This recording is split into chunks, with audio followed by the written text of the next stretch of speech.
step by step to send money from the United States to Argentina using Wise.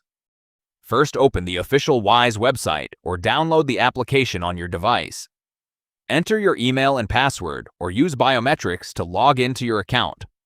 On the home screen, click on the Send or Send Money button in the main menu.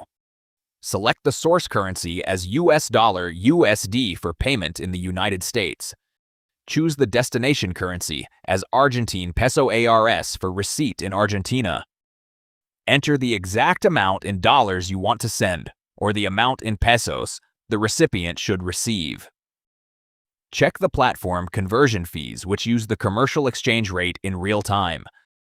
Review the estimated delivery times and U.S. payment options, such as a CH transfer bank wire or debit card. Click the green Continue button to proceed with your transfer configuration. Select the Add a Recipient option on the screen displayed by the system. Choose if the recipient in Argentina is another person, a company, or yourself.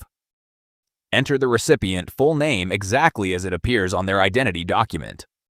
Enter the recipient bank details by providing their CLAB or CBU number, which contains 22 digits. Enter the recipient CUIL or CUIT number, as this fiscal data is mandatory for validation in Argentina. Review carefully all transfer data and the final amount on the system summary screen. Click the button to confirm and select your preferred US dollar payment method. Enter your American bank account details or complete the transaction via your card details. Wait a few minutes or up to 1 business day because the money will be automatically routed to the Argentine account.